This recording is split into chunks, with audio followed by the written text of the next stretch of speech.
Good morning, everyone. Thank you for being here today. My name is Jackson McNeil. I'm a 3L at the University of Colorado. I am involved with the Silicon Flatiron student group, although by virtue of my experience, I did not have to shovel snow this morning. It's my pleasure to introduce the panel this morning, Competition Policy, Networks, and Large Language Models. This panel will examine the state of networks, processing, and large language models.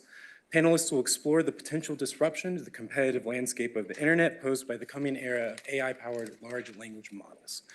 Our panelists have distinguished backgrounds that I will be summing up briefly. They have full bios available in the program. First off, we have Babette Boliek, who is a tenured professor at the Pepperdine University's Caruso School of Law, where she teaches antitrust, contracts, telecom, privacy, and esports law.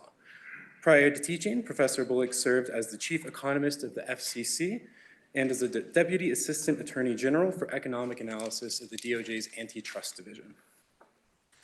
Next, we have Henry Hauser, who currently serves as counsel at Perkins Coie, where his practice focuses on antitrust. Professor Hauser was also my antitrust professor, so I would love to see how he stacks up today. He is basically the foremost authority on antitrust law to me, so I'm excited to become a little texture. Prior to joining Perkins Coie, Professor Hauser was also a trial attorney with the DOJ's antitrust division. Richard Whitt currently serves as president of the GLIA Foundation and president of Nets Edge Consulting. He has also served as a senior fellow with the Mozilla Foundation and currently serves as senior fellow with the Georgetown Institute for Technology, Law, and Policy. Previously in his professional experience, he's worked with Google and Twilio. And for our final panelist, Professor Christopher Yu currently serves as the John H. Chestnut Professor of Law, Communication and Computer and Information Science at the University of Pennsylvania, where he also serves as the founding director of the Center for Technology, Innovation, and Competition. Professor Yu is the author of over 100 scholarly works and has taught at over a dozen universities around the world. And finally, our moderator for today, Vivek Krishnamurthy, is an associate professor of law and director of the Samuelson Glushko Technology Law and Policy Clinic at the University of Colorado. He has previously served as the director of served as a Samuelson Glushko professor at the University of Ottawa, where he was also the director of the Canadian Internet Policy and Public Interest Clinic. Cool. And with that, I will turn it over to you, Professor. Thank you very much, Jackson, for that wonderful introduction. It's truly a privilege for me to serve as the moderator of this panel. I'm delighted that so many of you braved the conditions this morning to join us. It's Sunday morning, and I have a confession to make with a bit of help from Nate, which is that, as the dean alluded, my work is more on international human rights and technology. So like any self-respecting person in the year 2024, to prepare for this panel, of course, I asked GPT, what should I discuss? And here it is. Evolving competition policy, data access and monopoly concerns, open versus closed ecosystems, impacts on smaller players, ethical and societal implications, and last but not least, collaborations between the stakeholders. So let's see if our panel delivers on the promise of GPT. So without further ado, I'd like to invite Christopher Yu to start us off with his presentation on the state of network competition. So I'm delighted to be back here. I've had the privilege of being here many times before, and I think this is a wonderful venue. We have limited time. I could go on and on about how wonderful this place is, because it absolutely is. But I think we all came here to talk about substance. And in fact, as you see from the title of the session, we're talking about networks and LLMs. I'm the networks half. Rick Whitt is the LLMs half. And so I'm focusing mostly on the network side. And not that I don't have opinions about LLMs as well. And I'll give you my best ideas. As you know, I'm a law professor. And so that means that I'll talk about the stuff I know about, and if I don't know anything about it, you'll often hear law professors say, I know nothing about this, but, and then, and I figure if LLMs can hallucinate, why can't I? I mean, this is only fair, isn't it? If they're gonna take my job, I should be able to do that as well. Anyway, all right.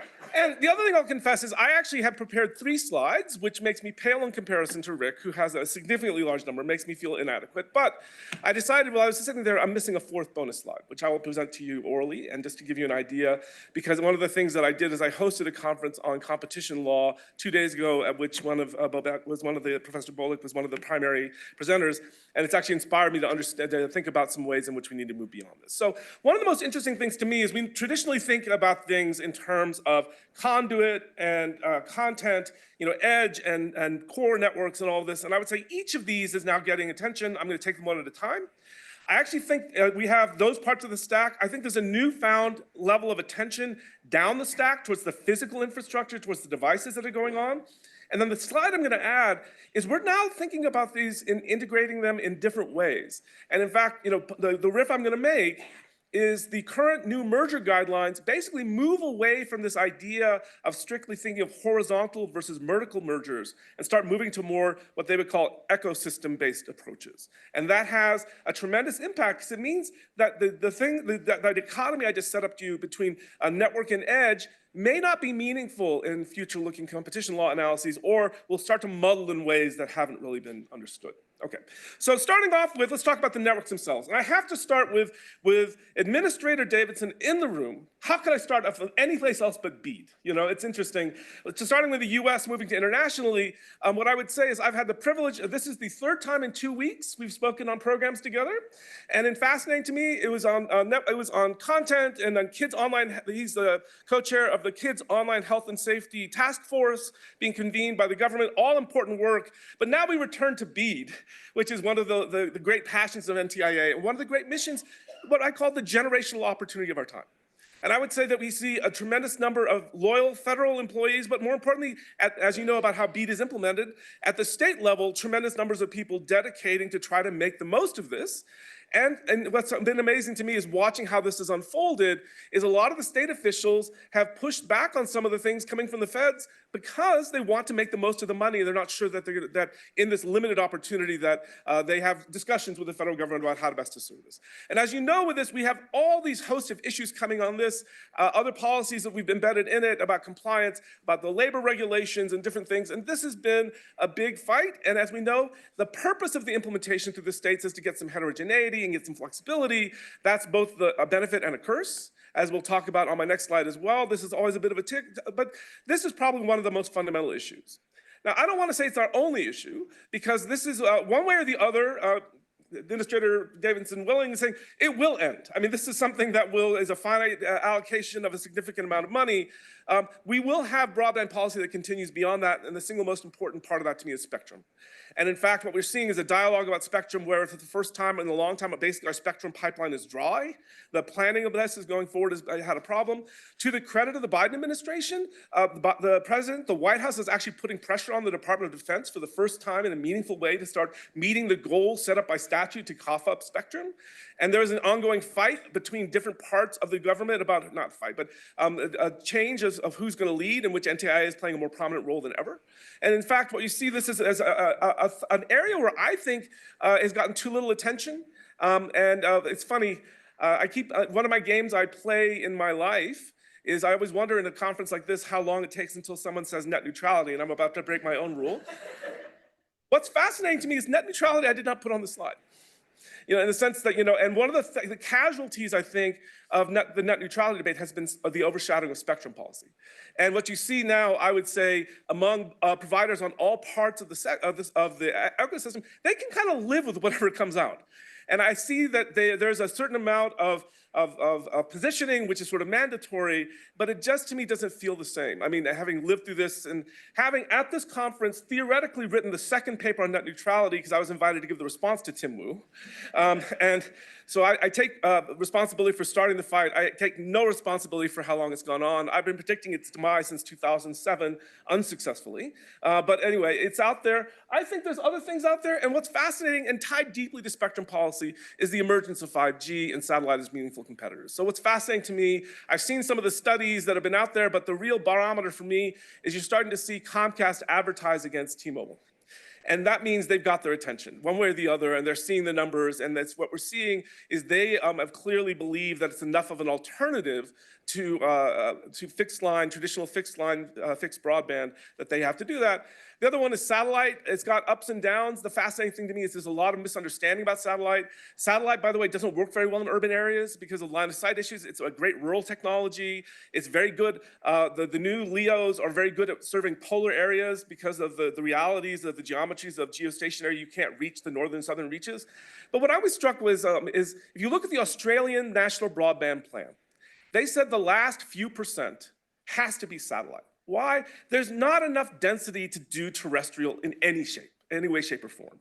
And what that tells me is if we want to meet our goals, we all kind of desperately want satellite to work if we're really going to serve all Americans. And that will be the case even if the service isn't quite as good as fixed line or something else we could do. But the reality is, it's not satellite or fixed line. For them, it's going to be satellite or nothing. And so this is an important dialogue that we need to have. Internationally, what's fascinating is we've been looking at building networks. And the amazing thing is, this is, I think, the industry doesn't get enough credit for. We've had an amazing success story. 95% of the world has access to a 3G signal. 90% has access to a 4G signal or better. And what's fascinating to me is we are seeing is that there's 2.6 billion people who aren't online, like 2.2 billion of which have access to a signal. So the problem is not getting the networks built out, which is something we understood. It tends to be device costs, data costs, other parts of it which have been largely neglected in the mission. And in my opinion, when you think about there's money in this for BEAD and as the federal government stuff, the federal government programs as well, it's not just about building networks. There's a bunch of other barriers. There was a study done by FCC officials in Connected Nation. It's somewhat dated, it's about 10 years ago, but they discovered among broadband non-adopters, 2/3 wouldn't take it even if it were free. And so there's an interesting set of barriers out there that we have to deal with that are floating around. And the other thing we have to think about is edge providers are now the biggest constructors of undersea cables in the world. And it's really quite striking that this division we have between networks and edge providers isn't what we once thought it was. And in fact, they're doing this, it's very reminiscent to me of the Comcast-Netflix dispute. They get a direct interconnection agreement with a last mile provider. They get enforceable service level agreements. Latencies go down. I mean, there's a lot of prices go down because you're cutting out an intermediary. All those are true. The other weird thing that's going on, I wrote about this in a brief article I did for the journal here, a presentation a few years ago. It's also taking volume out of the public backbone. And so basically we saw this, for example, with self-generation in electric power in Texas. As we move to solar, that's great. The basic public utility was providing less and less of the sustaining volume, and now we're just doing the peaks. And it's much harder to do a business when all you have is the peaks. And it's just kind of fun. It's an amazing development that's going to happen. And this is starting to happen to the backbones. And that's an interesting set of problems.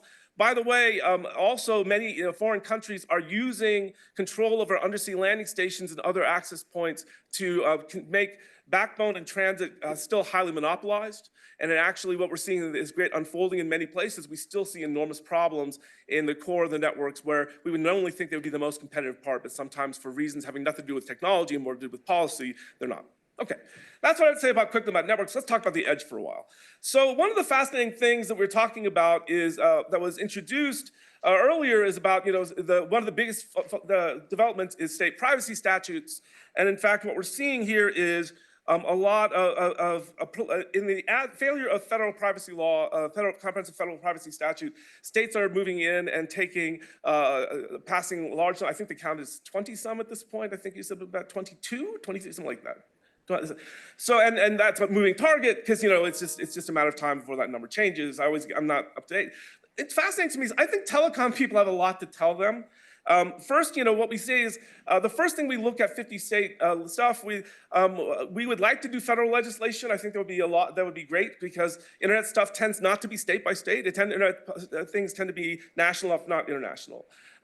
I think I share. This is no great shock. I have no great confidence in the current Congress's ability to pass significant legislation that's not immediately burning on fire important. But the problem is, so what do we do with 50 states? And we have two sides to this. One is, it can be extremely costly. If you want to see the last time, we saw this in early telecom.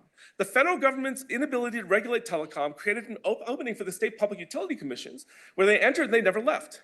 And so now for years we had this divided regulation where we would regulate the loop by reallocating half of it to local, half of it to long distance, playing games with the allocation in all the ways that the old telecom hands know so well, and built policies in it that stood in the way when we liberalized these markets to try to create competition because the prices weren't actually reflecting cost. We could look at things on the 50-state basis by dividing it up. That would be problematic.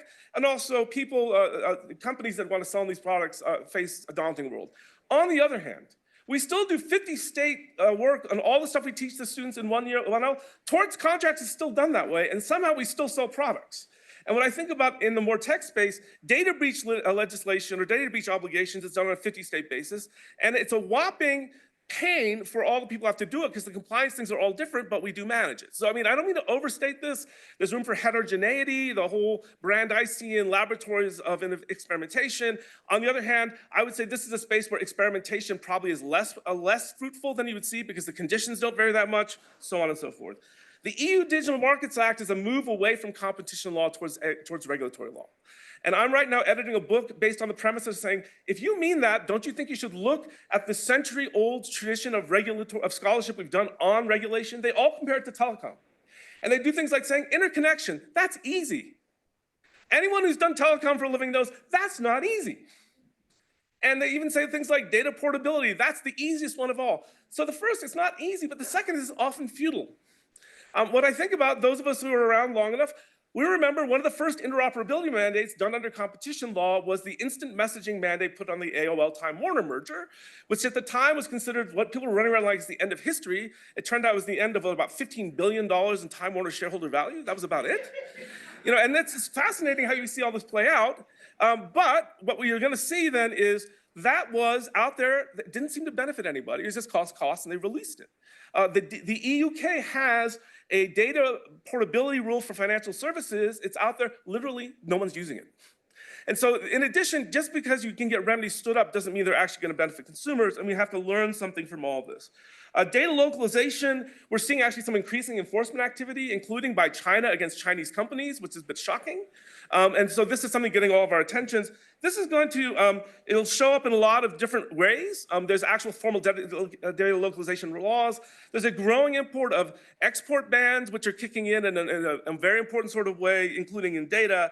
But it's interesting, data localization isn't just, it can take on many forms. One is you have to house the content in country. Two, you have to house a copy of it, but you can send it elsewhere. A third is you have to get consent from the customer before you send it outside. And fourth is like the EU Privacy Shield and Privacy Safe Harbor and what we're currently negotiating now. Sometimes you have a standards-based approach to this. We try to figure out if your country complies with the standard. All these reflect radically different values. You know, consent versus don't do it versus keeping a copy here so the domestic government can get a hold of it are radically different. And the other thing about data localization is we've got a habit of doing centralized security for various reasons. It's a much better way to do it. Data localization frustrates that. Many companies move data around freely and frankly don't even keep track that closely of it. That's just not going to be viable in a world of data localization, how it goes. And then the lack of the ability to use large corpuses as training data is going to be affected by data localization requirements. And in fact, we're going to see how this all plans out. And there's on the wings a bunch of the DSA, the EU AI Act, the Data Act, the Data Governance Act, you name it. They're all sitting out there and they're all going to face the space here in ways that are going to affect the entire ecosystem. Okay. So that's our traditional way, and I've been here many times, we've talked about this. One of the newer things to me is the real interest down the stack, which is, we understand for the whole vertical stack to get broadband, it's not just content and conduit, we have to have these physical devices, the radio networks, the switches, the routers, all these things down below. We actually have, we haven't even, I'm not hard to do this, we need devices. You know, and all these other things. And in fact, there's a bunch of things that haven't generally entered into discussion. Devices haven't been a big deal because we have a fairly competitive network, although we do see certain things such as Google Android sitting out there, which is terrifying people because they're so dependent on it.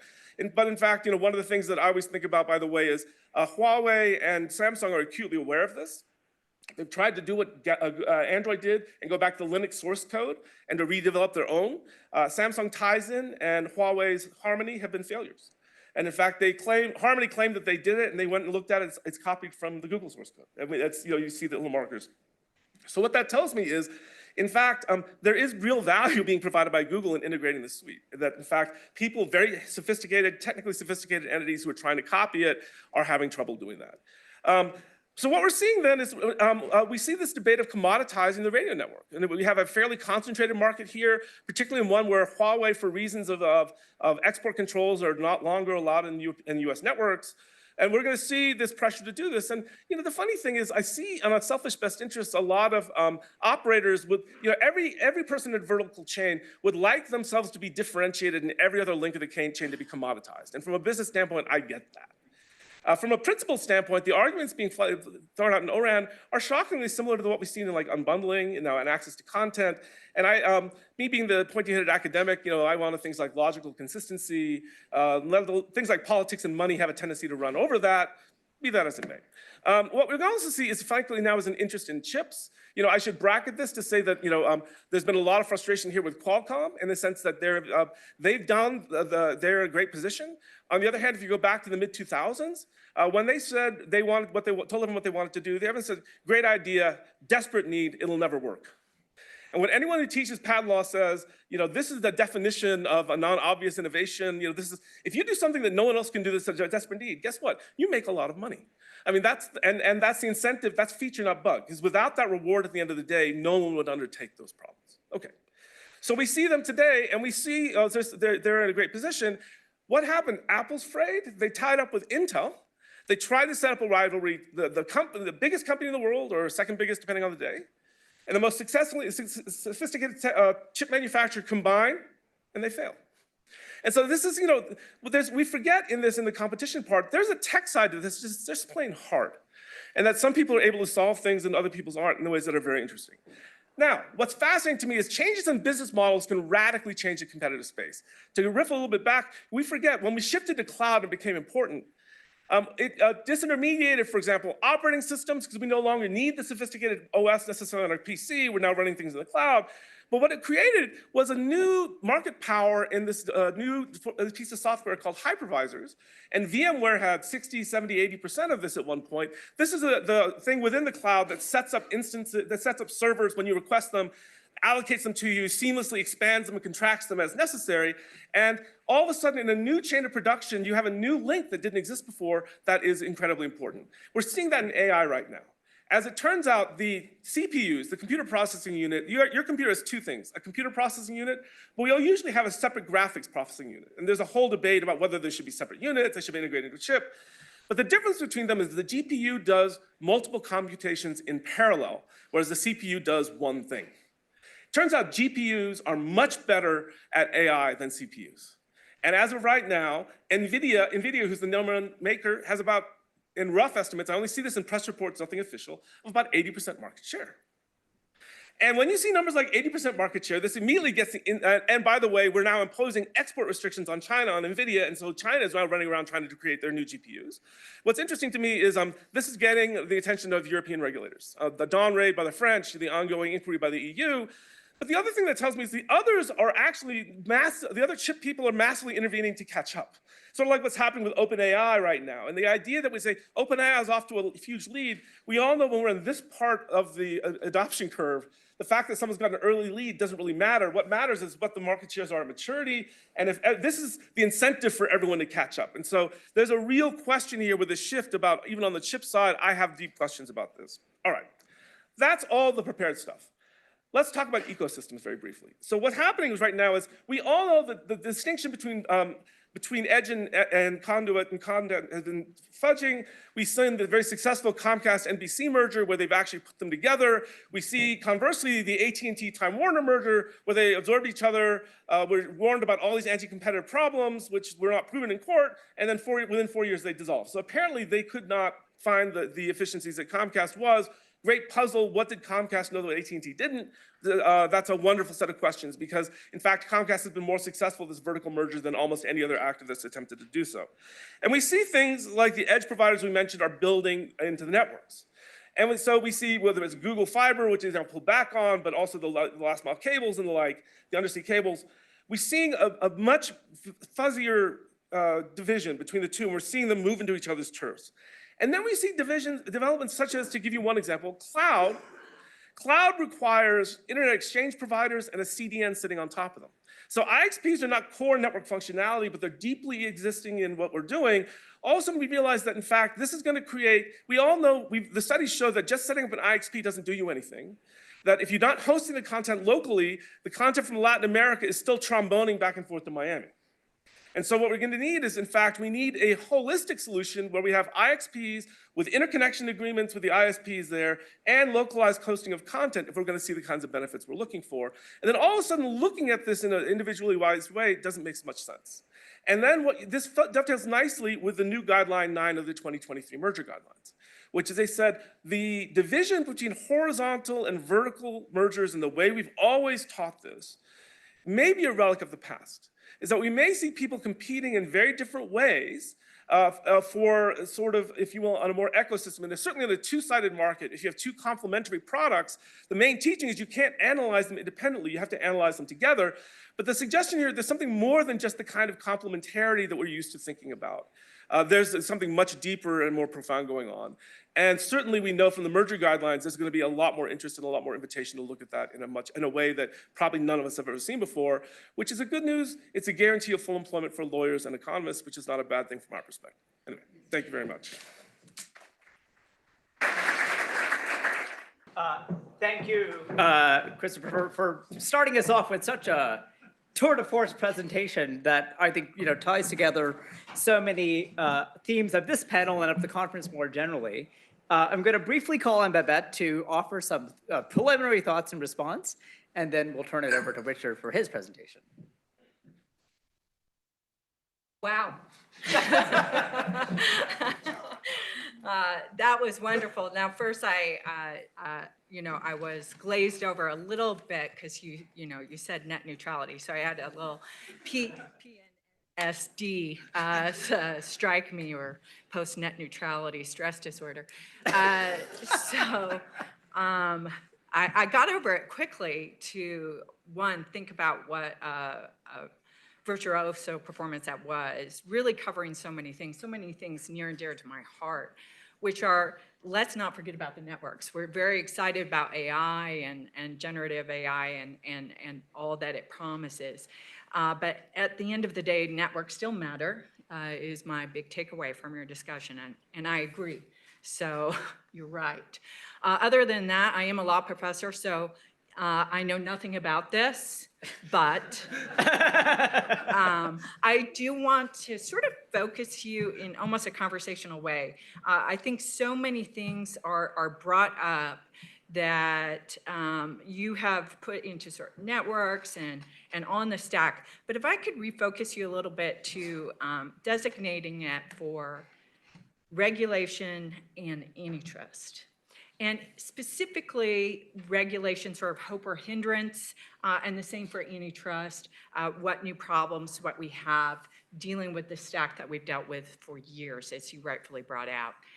So when I think about regulation, I love that, first of all, you alluded to there is a popular move to talk about, well, it's all going to be fine because regulators are going to demand interoperability and we will have a wonderful kumbaya moment and, sip our California Chardonnay. So, but we know, because we know from everything that we need to know about interoperability, we learned from telecom. And in particular, I'd like to have you think about, as you said, what I think is one of the more promising technology changes is O-RAN and what that can do to opening up the stack.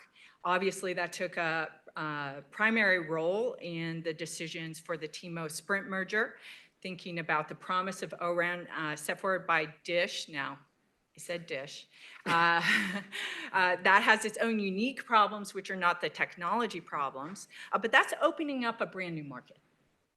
And the problem is that we have seen in telecom, in particular with mobile markets, is when government tries to intervene to force that opening, it comes with bad results. In particular, we have the very strict 1996 Act forced unbundling of the physical networks. But we also, for a brief shining moment, had the FCC sort of move into potentially unbundling mobile networks, again, under the authority that was also a common carrier, et cetera. Fortunately, that was a little bit brief, but it was trying to develop virtual networks that could come in and have their own world. It was fraught with problems, et cetera, and getting that interconnection. The moment they stopped, however, you saw a rise in MVNOs. And the rise was because we permitted the physical carrier to have a business interest in the virtual network. And so we had an explosion. So to what extent regulation can play and learn from that? So I would love to have you focus on that. You, of course, mentioned data portability. It's often pointed to that, regulation is great because it can deal with market failures, et cetera. And the one shining moment that many point to is number portability. And then the analogy, in my view, weak analogy to data portability is made that would just lift up data portability. Why or do you not expect that to happen? I know you say people aren't taking advantage of it, but there's argument, at least in California, because we have a Privacy Act that allows data portability that people just don't know, and that they can do that. And actually there is a rise in requests, at least for deletion of data. So maybe there would be a rise in requests of data portability, and why or why not that would be helpful. So that came actually under our privacy law, not under something else. And then finally, turning to antitrust, switching gears a little bit. You mentioned mergers in the merger world. Now, this is an interesting issue because the merger guidelines also talk about wanting to scrutinize new partnerships. And I would argue that falls into that very successful MVNO model where it might be prohibited. And I find that problematic. Would love to get your opinion on that as well. And then totally different, because why not? Because I have Christopher Yu here. What do you think about pricing algorithms and AI and how that's going to work with our antitrust world? Because we've had the great pricing wars in telecom, where we have had dictated prices and all kinds of other prices. But these pricing algorithms might be something a little bit new for us. Because it comes into collusion, price fixing, things like that. Arguably, are we going to get into predatory pricing things? So that's totally off. And then final note on talking about BEAD and other things. This has been a long time going. It's just more funding under a different name for broadband expansion. We've been talking about the digital divide for, I wrote my dissertation years ago, and that's when we were talking about it. And so, and being in the economist at the FCC, dealing with the very real issues of mandates to send lots of money, and really to effectively send that money when we're really talking about maybe 3% of the population not having interconnection. It's really uptake. And if people don't want to take it, why do we still force money on them? And that includes, quite frankly, and you did mention it, people won't take it even if it's free. You did mention that data costs are often mentioned, but we have a lot of programs for that as well. I go directly to the consumer. So it does seem to be maybe a less of a problem than a consumer choice. So. Thank you for all that really stimulating response, Babette. So we're going to keep the audience on tenterhooks to your Christopher's response, because Richard is up now to deliver the second presentation. Thanks so much. Good morning, everybody. Great to be back at the Flatirons. Greetings from Silicon Valley. And I'm hoping my conversation in the next few minutes, both in my presentation and the Q&A, will bring a taste of what's happening out there. I have a number of slides. I'm going to speed through them very quickly. For those of you familiar with my many years at Google, you may be either surprised, disappointed, or relieved to hear that net neutrality will not be coming in as any part of this conversation. So with that, oops. Okay, here we go. So Sam Altman, back at his developers conference last year, talked about AI, individual empowerment and agency in a scale we've never seen before. How do we get there from here? And more importantly for this crowd, what are some of the public policy implications? So I'm going to speed through very quickly a fair amount of material. And again, I hope we can get through some of this in the coming conversation.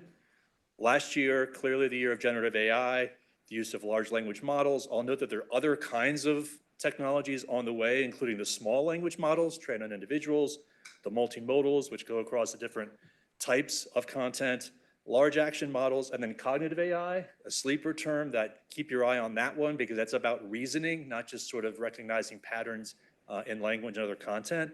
We know the key companies. I would suggest that the public policy response has been largely around what has been termed the guardrails. So how do you look at this really amazing, powerful technology, determine what the risky use cases are, and ensure that those risky use cases are either forbidden or you put a fairly high standard around them in terms of what is allowed and not allowed in the marketplace. And we've seen this all across, I think, the globe in the last year. I think the global fracture, frankly, is not that significant in this particular space because this, I think, has been the dominant paradigm, whether there's some changes and permutations around the edges from the EU-AI Act to the White House, OECD, Bletchley Park, et cetera. They've all more or less taken this same approach of sort of what I call the accountability agenda of trying to build these guardrails. I would submit that 2024 and onward is going to be a different shift in technology, and we're already seeing elements of this in the market. This is the so-called personal digital agent. Sam Altman gave an interview last November. Bill Gates, a couple weeks later, blogged about this. And this notion is that these personal agents that are going to be trained on us, in addition to the corpus of knowledge out on the web, are going to be utilized in ways that provide us with very powerful capabilities to interact with the digital environment, even the real environment, carry out tasks on our behalf. Interestingly, most of the major web platform companies, who are also cloud companies, who are also the purveyors of the LLMs, are now in the process of rolling out these agents from Bard to Copilot. Now Rufus just announced this week by Amazon, and a number of startups that I'm aware of in the Valley, I've been working with a few of them, are also building these as well. The interesting point for the perspective today, there is no obvious public policy response, so I will humbly provide a few ideas of my own. So as I mentioned, the policy agenda currently is around what I would call AI accountability. So you're trying to regulate the behavior of the larger providers with this transparency, oversight, the guardrails against the worst harms. A complementary agenda, again, familiar to those of you with grounding in telecom, is how do you figure out ways of creating interesting tech and governance inputs that in fact incentivize more competition, more innovation, and more choice, both in the LLM space, but in other platform spaces, and increasingly in this new PDAs market that I believe is on the way. So you can think of this as building the merge lanes for the benefits as opposed to the guardrails against the harms. So how do we get there? Well, thinking about a personal digital agent, there's really two elements of being an agent in the first place under the law and under most common understandings. One is you make decisions, you take actions in the world, and the other is you're doing that on behalf of somebody else. So I would consider these sort of two different dimensions. Helpfully, our friends at OpenAI issued a white paper back in December talking about the first of these. They call it agenticity. So I'm going to go with that. Agenticity, the notion of achieving complex goals in complex environments with limited supervision from human beings. I would call that a measure of capability. And then my sort of modest suggestion here is the second dimension, which is actually acting on behalf of somebody, would be a form of agentiality. The notion here is the degree to which you're actually authorized to represent the human being when the PDA is taking action. It's a form of relationship. The agentic dimensions, and you can read the white paper, it's quite good. They talk about a lot of these degrees and this continuum around complexity in terms of how you assess the goals, how you work in the environment, how quickly the agent adapts, how it executes independently. The notion here is the paper almost completely focuses on mitigating risks and harms, very much in keeping with that accountability agenda I mentioned earlier. And they note, in fact, that the user alignment Whether in fact the PDA is actually doing something on behalf of the user with consent and authorization, that's a topic best left for another day. So my perspective is we should be talking about those kinds of issues now.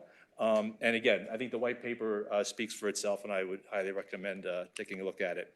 So the agential dimension, that second dimension I mentioned, I believe the on behalf of, is basically about how you create this robust authorization. And there are lots of different elements of this. And again, a continuum here from the expectations or so-called user alignment for representation, the agent's base of knowledge about what the principal wants and her intentions, the process for obtaining it, the substance of the duties themselves and any recourse, and finally the tangible indicia of relationship. I just list a few here, all the way from informed consent, which I think many of us know from GDPR is not a great way to go, particularly with that informed consent is a pop-up cookie on your screen when you're trying to look at your free cat videos and people just click through and move on, all the way to sort of more formalized relationships.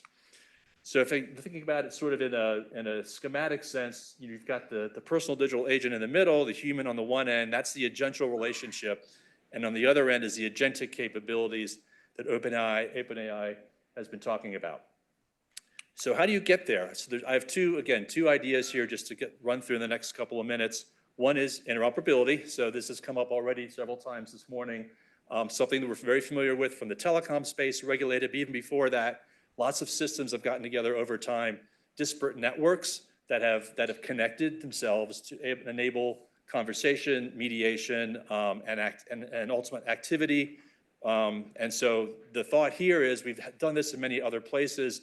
It's now time to start thinking about that, peeking around the corner, in Brad's terms earlier, about the issues around, do we need something called AI interop? So digital interoperability, which goes along with data portability, again, was mentioned briefly earlier. Coie Doctorow had just written a big book about this, what he calls the interoperators. It is this ability, again, of networks to talk together and exchanging data. And we have major advocates from the US Federal Trade Commission. The EU Digital Markets Act, of course, has an interoperability element there as well as some other places. Interestingly, the Digital Transfer Project is something that the platform set up in 2017 around data portability and interoperability. That went away for some reason, but now in the last year has been reborn as the Digital Transfer Initiative. And there's some interesting things happening there as well. And this has also been a part of several bills in Congress. So AI interop would be a little different. The notion here is because it's actual AI systems, it needs to be real time, and there needs to be a certain understanding conveyed between the different systems to be able to actually query, perhaps negotiate, perhaps push back on or challenge, or hopefully reach agreement on a whole host of different interactions happening between these very different kinds of AI systems. So very complicated, very complex. But my submission here is unless we sort of at least start talking about this, we're losing a lot of opportunity for, as Sam Altman thought about it, all that rich empowerment coming to the individual will be lost if we have all these different silos happening out there. I wrote a paper about this, which is now pending in front of the IEEE. Going back to competition law, different flavors of interoperability. The vertical form would be the idea in this case of AI agents operating on behalf of the individual, connecting with the platforms, right? And so one or more different platforms that the agent could ostensibly sort of move across and interoperate with. The horizontal version is between agents and between platforms. I believe the vertical is the one, at least initially, we should be exploring first, because I think that unlocks a lot of the initial value that potentially is there in the networks. Here's sort of a money slide in terms of a lot of open questions, not a whole lot of answers. There's a LCIM, it's the model that's being utilized today, both in terms of healthcare and now in IoT systems for AIs to start talking together. This sort of shows it up against the OSI stack, which is behind the internet. And then I just pose some questions, technical questions. Do we need an interop standard? Do we use existing protocols or open APIs? Adequate? Many would say not because they don't scale well. Governance, should this be an open system? Do we look to the standards bodies like IEEE, like IATF? Is this something NIST should take on behalf of the federal government? And then as a policy matter, is vertical interop an effective way to deal with any potential market concentration concerns as we see the platforms and the AI networks lining up as we have just in the last year? What about horizontal interop? Are there ways, inducements that the government should be considering, or even potentially mandates down the road? The second part of this is on the agential side. In addition to having those capabilities, we want to make sure that these systems are actually working on our behalf. This is, again, what I use the term agential as opposed to the agentic that the OpenAI folks adopted. And the idea here is, again, creating these relationships with trusted intermediaries, more of a governance issue really than a technical issue. It could happen more or less today. At this point, we just don't see a whole lot of that in the environment. A few key considerations in mind: IEEE had their ethically aligned design program that goes back 6-7 years now, and they made it very clear that this idea that you have to have agency as an individual in the digital environment, the way to have agency is that every one of us have a personal data or algorithmic agent, I think actually probably multiple agents over time doing multiple kinds of tasks for us in different ways to represent us in real digital and virtual environments. And a significant part of this that they point out is having a trusted entity of some sort there behind the scenes, sort of pulling the strings for you to make that happen. And the World Economic Forum had a paper that came out 2 years ago where they make a very similar case, and they actually talk about without having data intermediaries, these intermediaries in between us that help us with the technology, a lot of the sort of unpacking of the value of the digital and now AI environments just simply won't happen. And they have a few examples they talk about, including the digital fiduciary, data trust. Those are two areas I've been working in the last 5 or 6 years since I left Google. And these intermediaries obviously can help us not just in terms of data flows, but in helping us with the decision-making around the AI agents. This is just, again, the form of fiduciaries-based intermediaries, which I believe should be explored. One point to make here: there are some folks who believe this should be imposed on the incumbent players. My perspective aligns with Tamar Frankel, who's a scholar in this space. She says forced loyalty is no loyalty at all. So I'm much more interested in working with mostly small companies who want to do basically a better job at maintaining relationship and opt into voluntarily these kinds of configurations. So digital fiduciaries who want to actually be doing that, serving individuals. And the market thesis is if you do that, you gain deeper, richer insights that makes you, frankly, more money and gets you more and more opportunity for the individual to be satisfied with the engagement than you would be in the current environment with these sort of one-off interaction scenes we're seeing in the web. So ideally, they work together. With great power comes great responsibility. So the money slide here, the next one is how you make these trade-offs between so-called agenticity and the, yes, our friend, agenticity and agentiality. I think it's fair to say back in the late 90s, nobody was concerned about Clippy walking away with all of our personal data. So I put him in the very bottom corner. But as we're moving up the stack from bots to assistants to avatars, concierges, all kinds of different names. But the bottom line is all these capabilities, very rich and powerful. As we move up that stack, we should also want the relationship side accordingly to also move up. So we go from basically just being an end user, where you're at the more or less subject to unilateral rights set by the platforms, into maybe a mandatory or voluntary duty of care, up even to loyalty. There's some viable use cases. We can talk about this hopefully during the conference and certainly during this panel. But the point is all of this could happen if you had the buy-in from the individual to a relationship where you could feel the trust that you can reveal yourself and in fact empowered to put those intentions into the web in ways we haven't seen before. Make it a truly two-way interactive space for the individual. And this is sort of the way it all sort of fits together. I'm a layers guy. This is the way the layers sort of look together. In terms of individual, the middle stack is what has been sort of been evolving in the last 15 or 20 years in the AI interop context. Then you've got the personal AI with the trusted intermediary on the one end, and the web platforms and the institutional AIs on the other end. So possible next steps. Not sure whether AI interop standards are necessary, but I think this really should be explored by the industry, and hopefully the government will be involved there as well. Trusted intermediaries in the Valley. I'm working with some folks who are very interested in that, and I'm very keen to make that a part of the larger policy conversation. Corporate policies, things like the data transfer initiative could be a good place to go, but probably not the end of the story. Public policy, do we need to nudge markets, perhaps using incentives like procurement as a way to incentivize the markets to adopt some of these ways that give more empowerment ultimately to the end user? And then I have an idea around a straw person for a code of rights and duties. So with that, thank you for the time and the speed sliding, and I look forward to the questions. Well, thank you, Richard, for that really eye-opening presentation, which for me at least brings back memories of Doc Searls's VRM ideas from years ago before they could be technologically implemented. And it seems like we're there. I'm going to turn the floor over to Henry to offer a brief response to Richard's comments, and then we're going to open up for some discussion and for your questions as well. Henry. Thanks, Vivek. First, comments, opinions expressed are my own here. Second, want to thank Jackson for the kind introduction. He was a really engaged student in class last semester. Oddly, haven't heard from him since a really tricky final exam question that ranged from pickleball to liquefied natural gas terminals. So good to know we're on speaking terms still. Henry, are the grades in yet? They are in, so All right. yeah.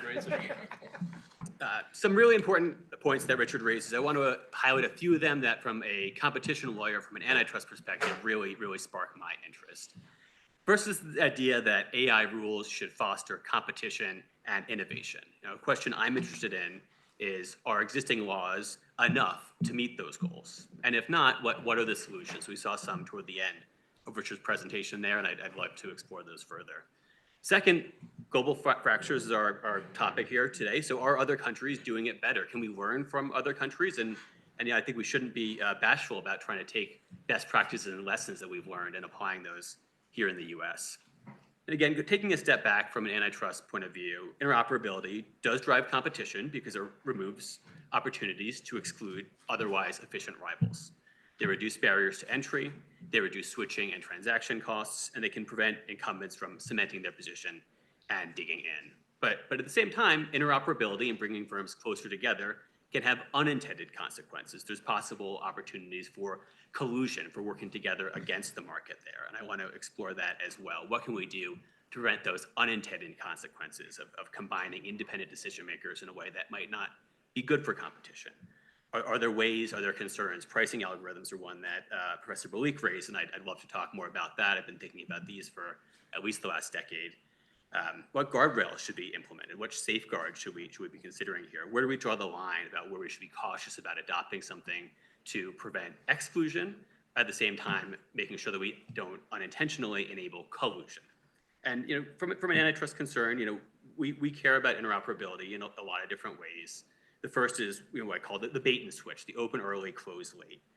Companies make overtures and promises towards interoperability that they'll make their products interoperable. This leads to investment and reasonable reliance by other firms, potential rivals.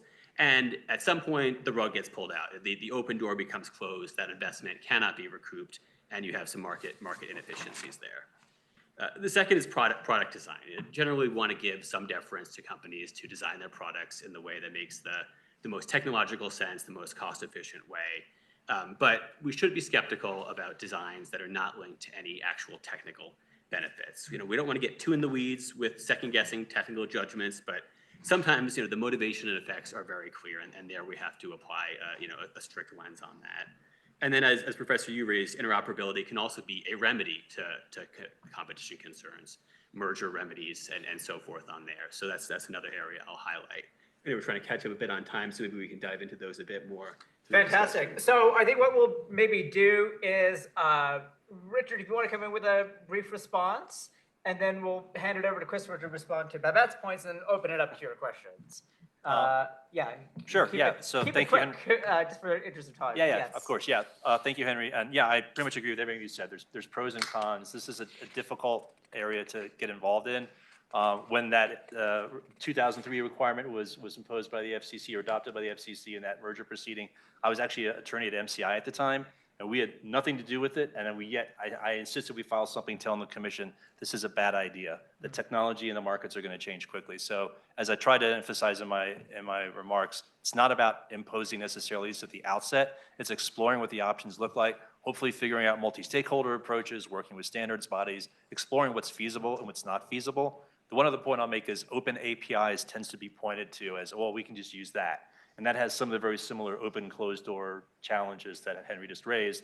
That doesn't scale very well if you have 1 million APIs and 1 million AI networks, and you put the load on the individual and their intermediary in AI to sort of interact with that. That doesn't really work very well. So in answer to Babette's first question about the relation between regulation and antitrust, you get different answers in the US and the EU.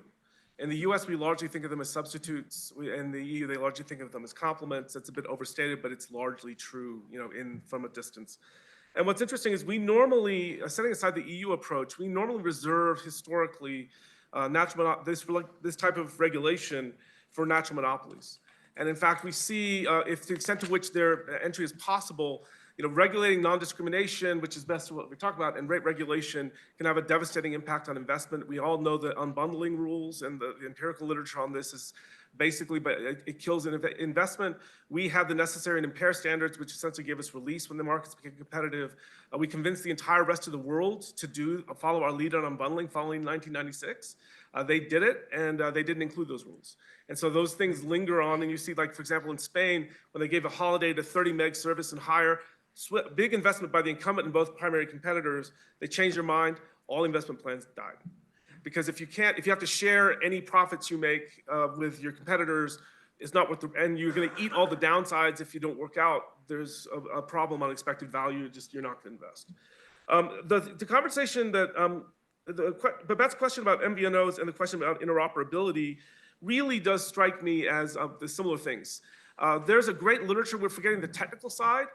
There's times you have to look at, we're all thinking about economics and natural monopoly and transaction costs. There's a raw technical side where it tells you that things have to be integrated together and you can't put an interface in there. And so the times that things like interoperability has worked is when that interface has been relatively clean and simple, and Jerry Fallhaber has a really nice article on this. Line sharing, number portability worked out pretty well. Operating support systems, not so much. There's just certain things that we can start to analyze to try to figure out what these are likely to work. In terms of this, sort of data, the actual configuration of the data is so varied across users. Part of it, they're making clients now to port data, but if they're not the same, you can port the data, it just doesn't represent, the fields don't match up. And if that's the case, someone has to reconfigure the data, and if you set a standard, it's gonna ossify it. That's the concern, is that we're gonna have at a time where it's very dynamic. And the other question is, does it have to be done by regulation or markets? I'm fascinated by a technology that I only found out about a few weeks ago called Amazon Bedrock. Amazon Bedrock is a middleware access to multiple AI techniques that are hoping to standardize an interface. So beyond regulatory standardization, there's other alternatives that sit in the middle. Lastly, two things that Professor Boliek brought up, new partnerships. So to go all really pointy-headed on you, I love Dr. Holmes's dissent in Dr. Miles. This says basically that's about vertical price maintenance, regional price maintenance, and if you did it yourself, you weren't subject to this. You didn't have to do it by contract. And he said, if you put these rules in too strong, people will never do partnerships because you'll ding them for the change. And we had this with Trinco, Aspen Skiing, all these others. And if you get dinged for the change, why even try the partnership to begin with? And that goes back to Holmes in 1911. And I think that's still true. And so we have to be tread very difficultly here, because even if the partnership made sense, things change. Lastly, you asked about pricing algorithms. I actually did a program in Brussels, and I brought my colleague Joe Harrington, who wrote one of the first one about collusive pricing algorithms. The literature is largely theoretical. There's very little empirics. And two, the models don't generalize above two players. So the minute you have a complex negotiation, the notion of algorithmic collusion is extremely hard to establish. Wonderful. I'm going to resist using the moderator's prerogative to get in the conversation because we want to hear from you. And by the wiser rule that we live by here, do we have a CU student who would like to ask the first question?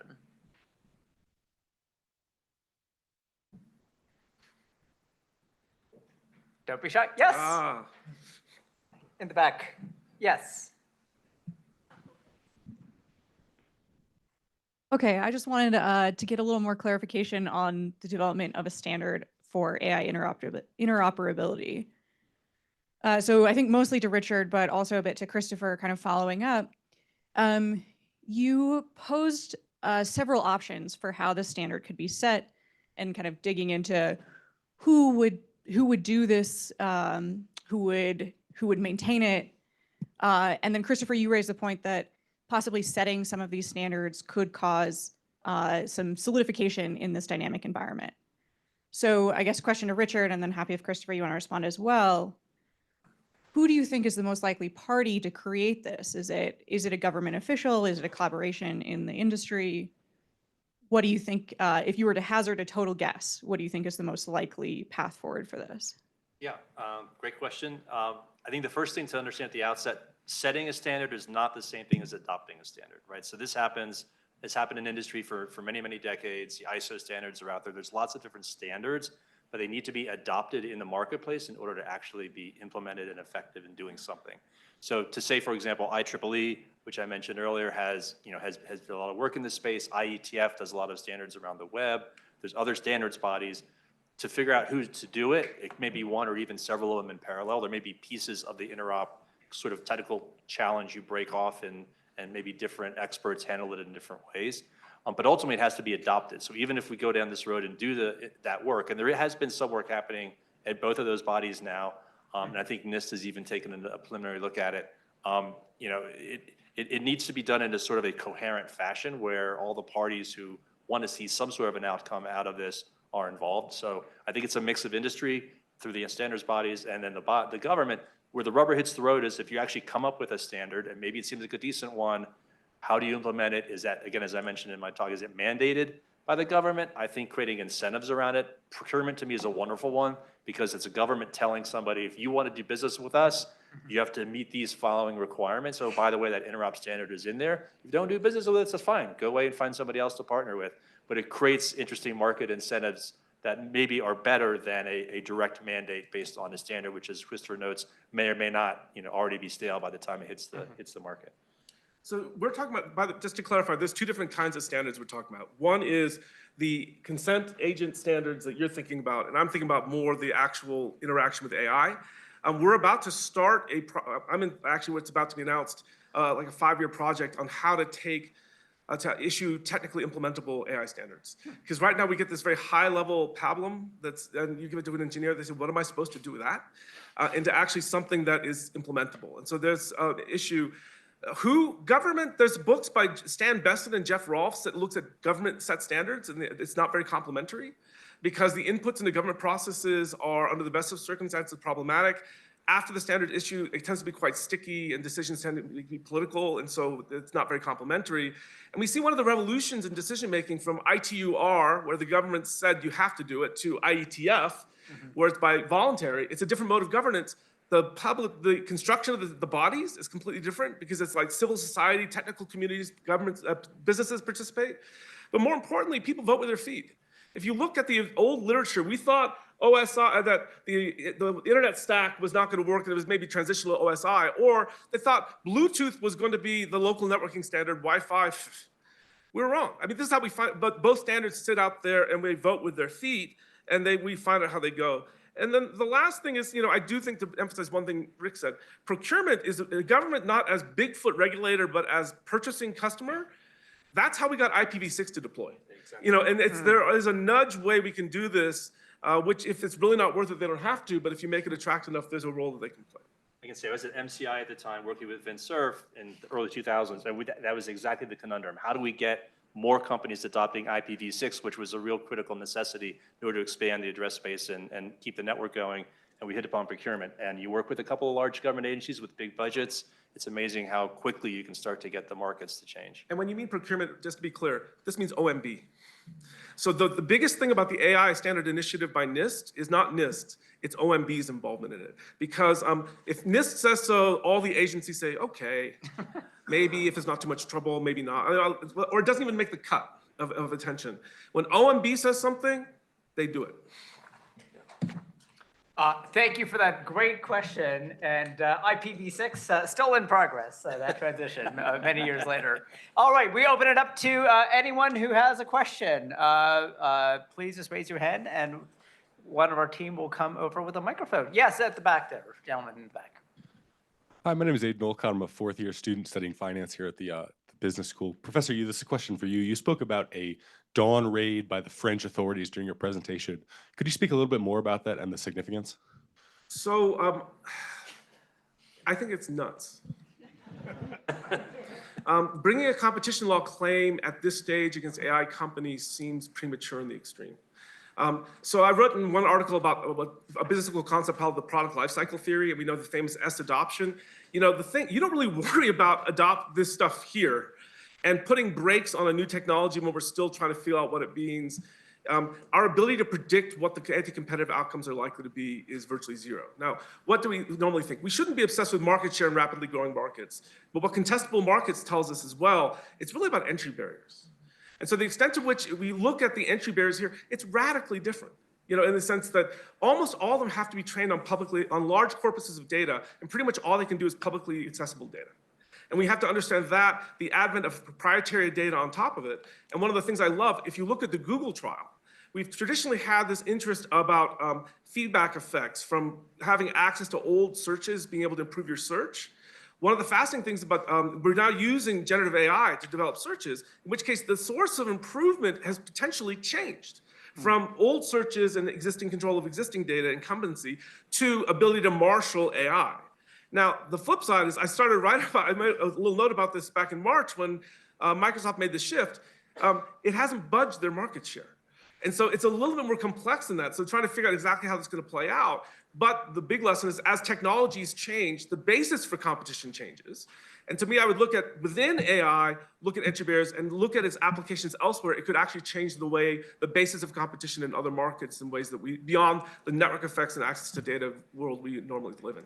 I think that point about entry barriers in AI raises an important point as well. If we think about how AI is going to change competition, I see there's two buckets. There's conduct in and adjacent to AI markets, and then using AI to cause some type of competitive harm in other markets. So for the former case, and that's mostly what we've been discussing, I think, so the question addresses, you know, we're looking at traditional exclusionary concerns there, tying, bundling, exclusive dealing that's locking up essentially inputs to AI. You know, compute capabilities, talent could even be one of them, cloud computing capabilities. This is something that we're hearing from the FTC, you know, warning about conduct in those areas. The much bigger bucket, though, actually is using AI, like some type of a pricing algorithm or machine learning, to cause competitive harm in any one of the other billion markets out there that are not directly related to that AI technology. And I think it's important to keep those different theories of harm, exclusion from AI markets and using AI to cause collusion in other markets, conceptually separate, and to think about what are the theories of harm, what are the conducts, what are the key features of those markets that we want to focus on. Fantastic. So, If I could so just yes, come on. Yeah, please. Pile on that for a second. I like the distinction, and in fact, right now we see an emphasis on foreclosure and concerns about mergers of anyone who holds a data source right now. Do you think we're overstating that? Do we need to be a Google in order to be an entrant, or should we prohibit Google from buying a small data source? So to me, it's a question of, it has to be model-driven, in a sense, business model-driven, because the accessibility of other sources of data varies a lot. So if the basic data source is, for example, personal information that to support advertising, you know, banks, telephone companies, you know, a lot of actors have government has an act which you can make public access to lots and lots of data. Other forms of data maybe less so, but if you're talking about LLMs, I don't think so. But you know, we have to think about AI more generally. The one thing that you look at the literature, another big, actually to some extent bigger constraint than data is data scientists. I mean, the people say having data is one thing, knowing what to do with it is really more important, particularly with the unstructured side. The structured side is really easy. Unstructured, it's almost all data scientists. And there are problems there, but I don't think they're competitive. If you look at the Bureau of Labor Statistics, we're producing like, I can't remember, it was 4 or 5 times too few. And guess what? That means they're really expensive. But that's not a competitive problem. And in fact, dealing with it that way could actually make it worse because we need those surpluses to incentivize people to go into it. That's how normal markets work. Great. Do we have any online questions, Nate or Pragya? All right. So there was someone here in the front, gentleman in the front. Yes. I'm going to ask if you can keep your questions very brief because we're down to the last couple of minutes of our panel. Okay, as a technologically challenged consumer, a question mostly directed to Richard.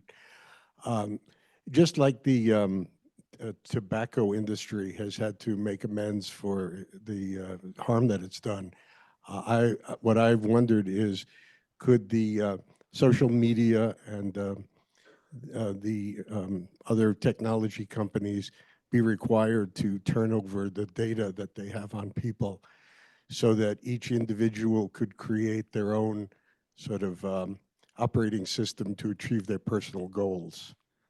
Yeah, so that is basically a form of data portability. As has been mentioned, there's been talk about this. It is in several laws. The Consumers Federation of America is doing work in that space. They actually have put together a protocol and an interface to allow ordinary consumers come to the website, you register, make sure that you are who you are, so it's all very authenticated, and then help you go to Facebook, go to Google, pull all your data, either copies of the data that you can then share freely, or the actual data itself. Basically, you're exiting as a customer of the platforms. So that sort of platform-based data portability, I think, is a very important step in creating that. There's also, I put in a quick plug in as well for Sir Tim Berners-Lee, who was the originator of the web protocols that created the World Wide Web. In recent years, he's realized that the web has not turned out the way he was hoping, which was empowering people at the so-called edges of the network. So he has a company called Solid, which essentially you create a personal data pod. All your data is collected and put there, and over time, as you're generating more data just through your ordinary life, it's in this pod, super secure, super private, literally sitting in your living room, and then you can give access rights to it, maybe through a trusted intermediary, like a consumer group, but really anybody you want to choose that you have trust in. And then go forth and use that data in ways that hopefully are beneficial to you, gives you more autonomy in the world. That's a very complicated thing, which is where I think that the personal digital assistants come in. Those AIs could basically come in, train on you, do a lot of that heavy lifting, the cognitive load for you on your behalf in the web. Wow, Okay, fascinating. Okay, we have time for one last very quick question. Yes, in the middle here.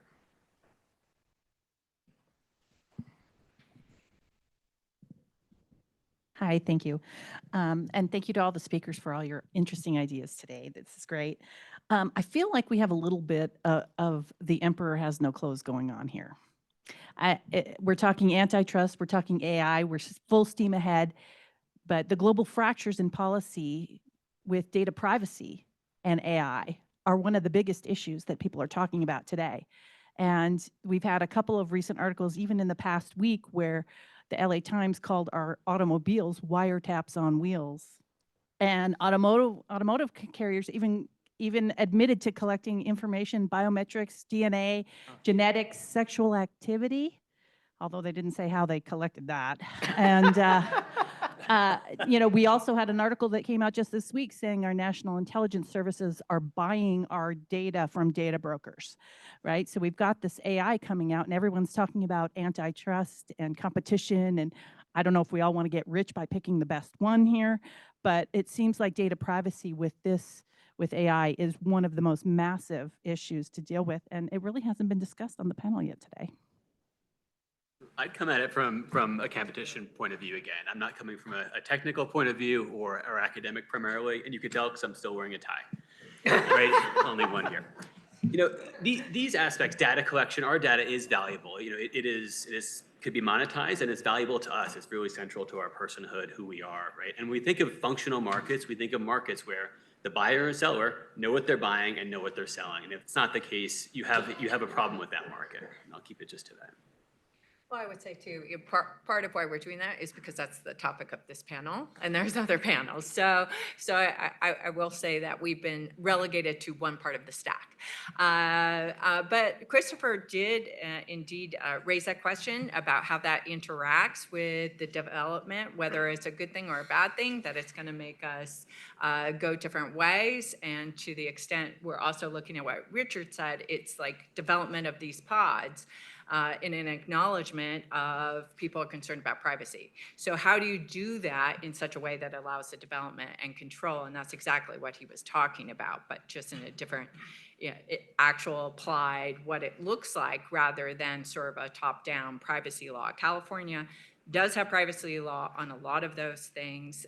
As you may well know, it's in some ways duplicative GDPR. So those things are out there and to discuss, and there is an interaction with it. I think those of us who have done antitrust have seen the privacy conversation come into antitrust, and we say, that's not us. That is better dealt with in other areas, but but competition concerns come up in that because AI has a lot to offer. Quite frankly, I would like my grandmother to be able to detect her cancer a lot earlier. that is good for me. And if that means that I need to share more of my data so more people can benefit from that and also have their grandmothers live a long and healthy life, then that might be a good thing. So, there's a lot of conversations to be had. So there is another panel coming up. We are going to have Jennifer Urban, head of California, and I could duck, but I won't. And like any good academic, I say I have an article on this. Just came out, GDPR and AI. And the bottom line is Italy temporarily banned AI because it doesn't comply with GDPR. And the question isn't why did they ban it? Why did they ever release the ban? As far as I'm concerned, it still doesn't comply with GDPR. Why? You cannot process personal information without a legal basis. And even when there's a legal basis, you have a whole bunch of obligations. There's a big question of whether they have a legal basis, because there's no consent. They're scraping Wikipedia information. I'm sure there's personal information in there. They don't have it. But if they can do, and the big question is legitimate interest, can they make that stand up? They're still not providing transparency, correction, erasure, you know the drill. Boom, boom, boom, boom, boom, boom. And they did a little things on kids and all that, so they let them back on. So that's a problem. I think privacy stands an enormous obstacle to training data. Law professors are obsessed about copyright, and I think privacy is the bigger stick, because fair use has got a decent chance. But one thought. What I would say is, what Babette's getting at, what Professor Boliek is getting at, there's an optimal amount of privacy. And it may be context specific, but in my opinion, it's not 100%. I'm leading a project on AI. The healthcare person's fear, they said, what's your biggest fear in 10 years? In the healthcare context, is that we don't use AI enough. Because it's an area where the revelations, it's a little bit different in terms of risks. And for example, there's a colleague of mine who studies the AI uses by the federal government. Their first use, handwriting recognition by the US Postal Service. And when you think about certain contexts, there's just not that much writing on that and tremendous potential benefit. And so actually thinking about this in a context-specific way, in a balanced sort of way that takes the benefits and the cost into account, I think would be helpful. Just real quickly, as Babette noted, we don't have a federal law. We have a California law in other states, and we also have GDPR. The one weak point, or there are several, but the one weak point in all of those, the linchpin is consent. And I think consent, we've proven, unfortunately, with GDPR, just doesn't work. When you're on again, as I mentioned earlier, on the website, you just want to go do what you want to do, and you don't have the time to read the terms of service and the privacy policy. All of that, you just want to go do what you're doing. That's considered consent, and then they can take that consent and use it in lots of the ways that you were describing, unfortunately, probably well beyond the purview of what we would have assumed was the authorized use.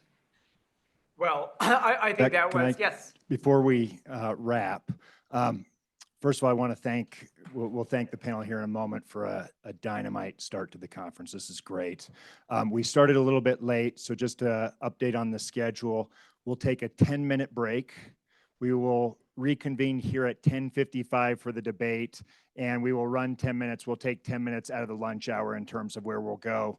With that, please help me thank the panel for a terrific discussion.